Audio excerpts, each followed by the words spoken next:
So what is WPA2 and what is the Krack attack? WPA2 stands for Wi-Fi Protected Access 2, and WPA and WPA2 are two security protocols that are used to secure wireless networks. Now, the Krack attack is short for key reinstallation attacks and actually targets the core of the WPA2 protocol itself, which is a four-way handshake, and we'll be talking about that more in just a second. WPA2 is the replacement security protocol for wireless networks that replaced WPA, and WPA was the replacement for the very insecure WEP. WEP is the most insecure protocol. It stands for Wired Equivalent Privacy, and it was the original security protocol. So WEP broadcasts messages using radio waves and uses the same encryption key for every data packet. The traffic can be monitored and the key can be uncovered within a couple of minutes. It's recommended to avoid WEP entirely. Now, WPA improves on WEP in that it provides the TKIP encryption scheme to scramble the encryption key and verify that it hasn't been altered during the data transfer. TKIP is the Temporal Key Integrity Protocol, which was designed to provide a more secure encryption than WEP. The major difference between WPA2 and WPA is that WPA2 further improves the security of a network because it uses a stronger encryption method called AES, which is a symmetric key algorithm, meaning that the same key is going to be used for both encrypting and decrypting the data. So how does this affect you? Well, the attack works by forcing the device into reinstalling an all-zero encryption key. And when they do this, it can be used to get data. So this could be passwords, emails, or any other data that you thought was encrypted. So it could be used to get pictures, credit card numbers, really anything that you can think of using any of your devices for. It can actually even be used to inject malicious content into a website that's being visited or manipulate data. So this can be used against devices running Android, Linux, iOS, macOS, and Windows, among others. It is less useful against some compared to others, but it can be used against all of those in some form or fashion. So when did this happen? What's the next step? The attack was discovered in 2016 by Matthew Van Hoff and Frank Piesens, who do research at the University of Leuven in Belgium. The details of Krack were published in October of 2017. What happens now? Some might think a WPA3 protocol. It turns out no, WPA2 can be patched in a backwards compatible way. Van Hoff actually recommends that you update your security on any devices when those updates become available because people are patching it right now. Different operating systems have different vulnerabilities to this attack. The attack is especially devastating for Linux users using versions 2.4 and 2.5 of WPA Supplicant, a software implementation for handling the actual handshake process. When receiving the third handshake multiple times, Linux will establish an all-zero encryption key. Due to Android using a modified version of WPA Supplicant, approximately 32% of Android users are vulnerable to the most severe level of this exploit. As you can see in the diagram, some operating systems are much more vulnerable than others. Windows and iOS are ironically some of the most secure because they have incorrectly implemented the 802.11 media access control and physical layer specifications, which are used for implementing local area network computer communications. How it works.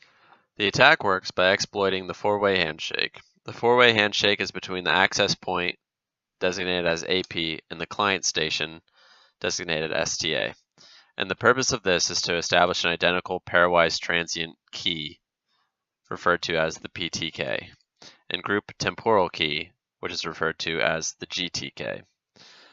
Reuse of a nonce implies reuse of a key stream, which therefore means packets can be decrypted and is the whole reason why this attack works. We will first demonstrate a four-way handshake between an access point and a client station without a man in the middle. First, the access point sends a nonce value to the client station. In cryptography, a nonce is an arbitrary number that can only be used once. The client station now has the components to build the pairwise transient key, which is used to establish an encrypted connection between the access point and the client station. Second, The client station sends its own nonce value, the S nonce, to the access point, together with a message authentication integrity code. A message authentication integrity code is a short piece of information that is used to confirm that the nonce value came from the client and that the message has not been tampered with during the stage. Third, the access point constructs and sends the group temporal key in a sequence number together with another message authentication and integrity code. Finally, the client station sends a confirmation to the access point, and the four-way handshake is complete. The attack revolves around the third handshake. When someone joins a network, their device executes the four-way handshake to create a fresh session key. The key is installed after receiving the message for the third handshake. The key is used to encrypt normal data. However, if a message gets lost or dropped, the access point will send message 3 again if it did not receive an expected response. This means the client will receive message 3 multiple times during a session. When the third message is received again, it reinstalls the same session key as before, resets the incremental transmit packet number, the nonce, and resets the receive replay counter. An attacker can force the reset by collecting message 3 and replaying it over and over again. By replaying this message 3, the data confidentiality protocol can be attacked. Packets can be replayed, decrypted, and forged. This is all possible by becoming the man in the middle between the access point and the client station.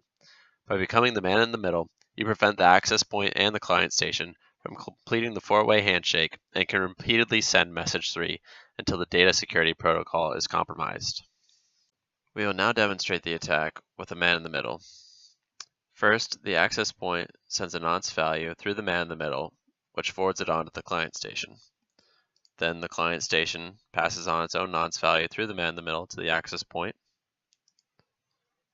The access point will then send message 3, which establishes the group temporal key with the client station.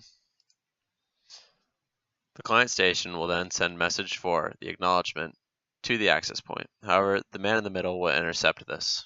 By preventing message 4 from arriving at the access point, we're able to trigger retransmission of message 3.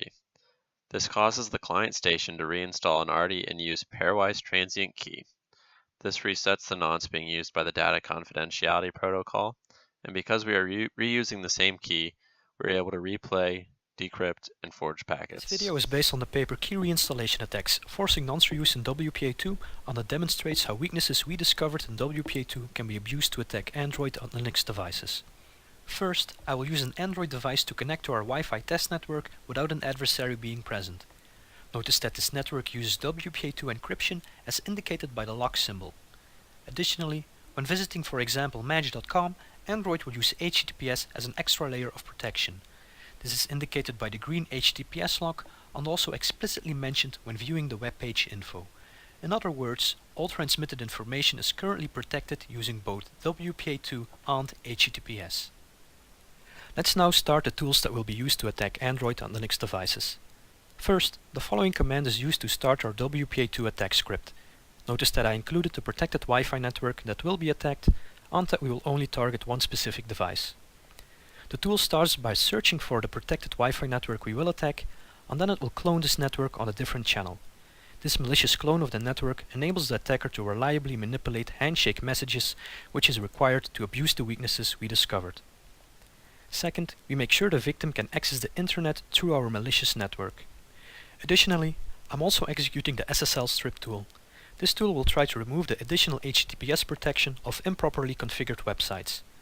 Finally, I'm going to use Wireshark to capture any data that the client will be transmitting. We are now ready to carry out the attack, so let's go to the smartphone and again connect to the WPA2 protected test network. Once the victim enabled Wi-Fi, Android will search for the test network. Once it has discovered the network, it will try to connect to the real test network, which is not what we want. Fortunately, we can solve this by sending special Wi-Fi frames that command Android into switching to a different channel. This tricks Android into connecting with the malicious clone of the network. Essentially, we now have a man in the middle position between the victim and the real Wi-Fi network. This allows us to reliably manipulate messages and carry out a key reinstallation attack against the four-way handshake. Normally, after executing such an attack, the victim will reuse nonsense when encrypting data frames, and this allows us to recover any encrypted data. However, due to an implementation bug, Android and Linux will not reinstall the actual secret key. Instead, they will reinstall an all-zero encryption key. This makes it trivial to intercept and manipulate all data that is transmitted by these devices. When we now go to Wireshark, we can already see that a significant amount of data was intercepted. Note that normally all this data is encrypted using WPA2 and therefore isn't readable by the attacker. However, without knowing the password of this protected Wi-Fi network, we can read all the packets that the victim is sending. This clearly demonstrates that we have successfully bypassed WPA2. Let's now visit a website on the Android device of the victim. In particular, we will again visit match.com. As you can now see, there is no longer a green HTTPS lock in the address bar of the browser. This means the website is no longer using HTTPS as an additional layer of protection. Note that we were able to bypass HTTPS using the SSL strip tool. Although this method of bypassing HTTPS does not work against properly configured websites, it does work against a significant fraction. Unfortunately, many users will not realize HTTPS is no longer used and therefore will continue to log in using their real email address and password. The attacker is now able to intercept the email address and password of the victim. Of course, this is just a demonstration using a fake account, meaning the login fails. Nevertheless, the attacker is able to see which password we try to use. So let's go to the attacker and search for the login attempt.